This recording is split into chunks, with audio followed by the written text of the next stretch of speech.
ಪಿಶಾಚಿ 1 ಅವನಿಗೆಲ್ಲ ಹೆದರಿದ್ದು ನೀವು ಆಗಾಗ ಸ್ಮರಿಸೋ ಆ ಹೆಸರಿಗೆ. ಬೋಳೆ ಶಂಕರ ಅಂದರೆ ಶಿವನ ಹೆಸರಿಗ. ಪಿಶಾಚಿ 1 ಅಯ್ಯಯ್ಯೋ ಆ ಹೆಸರು ಹೇಳಬೇಡಿ. ಬೋಳೆ ಶಂಕರ ಶಿವನ ಹೆಸರು ಹೇಳಬಾರದ.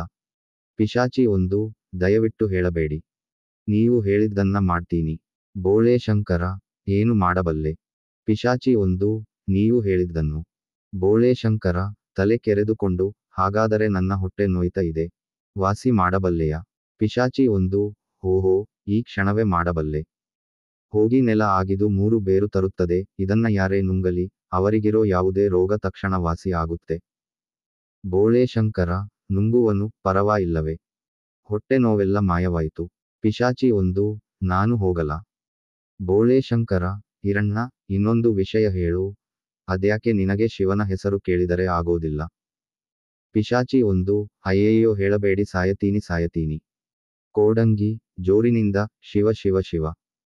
ಸಾಂಬ ಸದಾಶಿವ ಬೋಳೆ ಶಂಕರ ಬೋನ್ ಬೋನ್ ಶಂಕರ ಪಾರ್ವತಿ ಶಂಕರ. ಪಿಶಾಚಿ ಕೇಳಲಾರದೆ ಕಿವಿ ಮುಚ್ಚಿಕೊಂಡು ತಿರುಗಿ ನೆಲದಲ್ಲಿ ಹೂತುಕೊಳ್ಳುತ್ತದೆ. ಆವರಣ ಅಂತ್ಯ. ಹಸಿರು ಸಾಮ್ರಾಜ್ಯದ ನಮ್ರ ಪ್ರಜೆ. ಕೋಡಂಗಿ ಹೋಯಿ ಭಾಗವತರೇ. ಭಾಗವತ ಏನಪ್ಪ ಬೋಳೆ ಶಂಕರನ ಅಡಿಗೆ ಮನೆಯಲ್ಲಿ ಏನಾಗ್ತಿದೆ ಹೇಳಪ್ಪ. ಕೋಡಂಗಿ ಚಕ್ಕುಲಿ ಕೋಡಬಳೆ ಕರಜಿಕಾಯಿ ಹೋಳಿಗೆ ಲಾಡು ಜಿಲೇಬಿ ಎಲ್ಲಾ ತಿನಿಸಿನ ವಾಸನೆ ಬರೆಯ ಇದೆಯಲ್ಲ ಭಾಗವತರೇ. ಭಾಗವತ ಇನ್ನೆಲ್ಲ ಯಾರಪ್ಪ ಮಾಡ್ತಿದ್ದಾರೆ. ಕೋಡಂಗಿ ಎಲ್ಲಾ ಹೌದಲ್ಲ ಭಾಗವತರೇ ಇವರು ಬೋಳೆ ಶಂಕರನ ಅಣ್ಣಂದಿರಲ್ಲವೇ. ಜಗಳವಾಡಿ ಪಾಲಿಗೆ ಬಂದದ್ದನ್ನು ತಗೊಂಡು ದೇಶ ಆಳ್ತೀವಿ ಅಂತ ಹೋದವರು ಪುನಃ ಬೆಪ್ಪಕ್ಕಡಿ ಮನೆಗೆ ಬಂದಿದ್ದಾರೆ. ಪಿಶಾಚಿಗಳನ್ನು ಸುಲಭವಾಗಿ ಓಡಿಸಬಹುದು. ಇವರನ್ನು ಓಡಿಸಲಿಕ್ಕಾಗೋದಿಲ್ಲ ಭಾಗವತರೇ. ಅಗೋ ಅವನೇ ಬಂದ ನಿಭಾಯಿಸಲಿ. ಮೇಲಿನ ಕೋಡಂಗಿಯ ಮಾತು ನಡೆಯುತ್ತಿರುವಂತೆಯೇ ಸರದಾರ ಸೋಮಣ್ಣ ಸಾತ್ಕಾರ ಡಬ್ಬು ಅವರ ಹೆಂಡದಿರು ಬೋಳೆ ಶಂಕರನ ಮನೆಯಲ್ಲಿ ಐಷಾರಾಮವಾಗಿ ಅಡಿಗೆ ಮಾಡುತ್ತಿದ್ದಾರೆ. ಇನ್ನೊಂದು ಕಡೆಗೆ ಪಿಶಾಚಿಗಳು ಕಾಣಿಸಿಕೊಳ್ಳುತ್ತವೆ. ಆವರಣ ಅಂತ್ಯ. ಪಿಶಾಚಿ 3 ಬೋಳೆ ಶಂಕರ ಬರ್ತಿದ್ದಾನೆ. ಪಿಶಾಚಿ 2 ಹುಷಾರಾಗಿರಬೇಕು. ಪಿಶಾಚಿ 3 ಸರದಾರನಿಗಿಂತ ಅವನ ಹೆಂಡತೀನೇ ವಾಸಿ. ಪಿಶಾಚಿ 2 ಡಬ್ಬನ ಹೆಂಡತೀನೂ ಅಷ್ಟೇ. ಪಿಶಾಚಿ 3 ಅವಳ ಬಾಯಲ್ಲೆರಡು ಕೋರೆ ಹಲ್ಲು ಮೂಡಿಸಿದ್ದೀನಿ. ಪಿಶಾಚಿ 2 ಹಾಗೇ ಅವಳ ಜೊಲ್ಲಿಗೆ ವಿಷ ಬೆರಸು.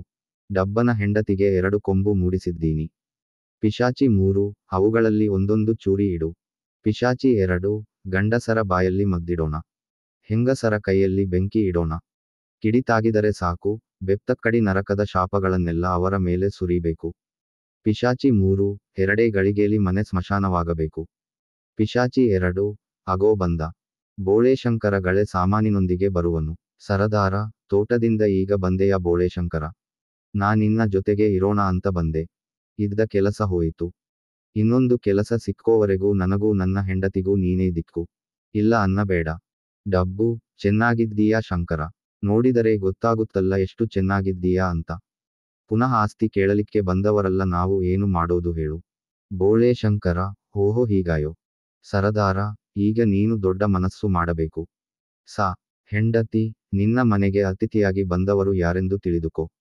ನಿನ್ನ ದೊಡ್ಡ ಅಣ್ಣ ಸೇನಾಪತಿಯಾಗಿ ದೇಶ ಆಳಿದವರು. ಸಣ್ಣ ಅಣ್ಣ ಸಾತ್ಕಾರನಾಗಿ ಸರಕಾರ ಕೊಂಡು ಮಾರಿದವರು. ನಾವಿರೋ ತನಕ ಸೇವೆ ಮಾಡಿ ಧನ್ಯನಾಗೋ ಅವಕಾಶ ತಾನಾಗೆ ಬಂದಾಗ ಬಿಟ್ಟುಕೊಡಬೇಡ. ಹೆಂಡತಿ ಅಷ್ಟಾಗಿ ನಾವು ಕೂತು ತಿನ್ನೋದಿಲ್ಲ. ನಮ್ಮ ಕೂಳು ನಾವು ತಾನೇ ಬೇಯಿಸಿಕೊಳ್ಳಬೇಕು. ನಿನಗೊಂದು ಹೆಂಡತಿಯೇ ಸಂಸಾರವೇ. ಅದು ಈ ಜನ್ಮದಲ್ಲಿ ಸಾಧ್ಯವೂ ಇಲ್ಲ. ಬೋಳೆ ಶಂಕರ ಆಗಲೇಳಿ ಅದಕ್ಕೇನಂತೆ ಎಲ್ಲರೂ ನನ್ನ ಜೊತೆಗಿರಿ. ಆಗಲೇ ಅತ್ತಿಗೆ ಹೇಳಿದ ಹಾಗೆ ಅನ್ನ ಬೇಯಿಸಿ ಹಾಕೋದಕ್ಕೆ ನನಗೂ ಯಾರೂ ಇಲ್ಲ. ಈಗಲಾದರೂ ಹೆಂಗಸಿನ ಕೈ ಅನ್ನ ಉಣ್ಣಬಹುದು. ಸಾಮಾನು ಇಡಲು ಬೇರೆ ಕಡೆ ಹೋಗುವನು. ಹೆಂಡತಿ ನೋಡಿ ನಿಮ್ಮ ತಮ್ಮನಿಗೆ ಕೂಳು ಕುದಿಸಿ ಹಾಕೋದಕ್ಕೆ ನಾವು ಅವನ ಆಳುಗಳಲ್ಲ. ಸರದಾರ ಆದರೆ ನಾವಿರೋದು ಅವನ ಮನೆಯಲ್ಲವೇ. ಹೆಂಡತಿ ಅದು ನಿಮಗೊತ್ತು. ಒಂದೇ ಕರುಳು ಹಂಚಿಕೊಂಡವರಿಗೆ ಇಷ್ಟು ಆಶ್ರಯ ಕೊಡೋದೇನು ಹೆಚ್ಚಲ್ಲ. ಅದು ತಮ್ಮನ ಕರ್ತವ್ಯ ಪುಣ್ಯದ ಕೆಲಸ. ಹೆಂಡತಿ ಬೇಕಾದರೆ ಕೂಳು ನಾವು ಬೇಯಿಸ್ತೀವಿ. ಅವನು ಹೊರಗಡೆ ದನದ ಕೊಟ್ಟಿಗೆಲಿ ಊಟ ಮಾಡಲಿ. ಅಕ್ಕ ಅವನು ಒಳಗಡೆ ಊಟಕ್ಕೆ ಬರೋದಕ್ಕೆ ತಯಾರಾಗ್ತಿದ್ದಾನೆ. ಸಾತ್ಕಾರ ಅವನ ದಡ್ಡತನವೇ ನಮಗೆ ಆಸರೆ. ಅದಕ್ಕೇನಾದರೂ ನೋವಾದರೆ ನಾವಿಲ್ಲಿ ಇರಲಿಕ್ಕಾಗುತ್ತೇನೆ. ಹೆಂಡತಿ ಹಾಕಿದ್ದನ್ನ ತಿನ್ನೋ ನಾಯಿ ಅದು. ನೋವಾದದ್ದು ಅದಕ್ಕೆಲ್ಲಿ ಗೊತ್ತಾಗುತ್ತೇರಿ. ಸರದಾರ ಬೇಕಾದರೆ ನಾವಿಬ್ಬರೂ ಅವನ ಜೊತೆ ಕೊಟ್ಟಿಗೆಲಿ ಕೂತು ಊಟ ಮಾಡ್ತೀವಿ. ನೀವು ಆಮೇಲೆ ಒಳಗೆ ಊಟ ಮಾಡಿ.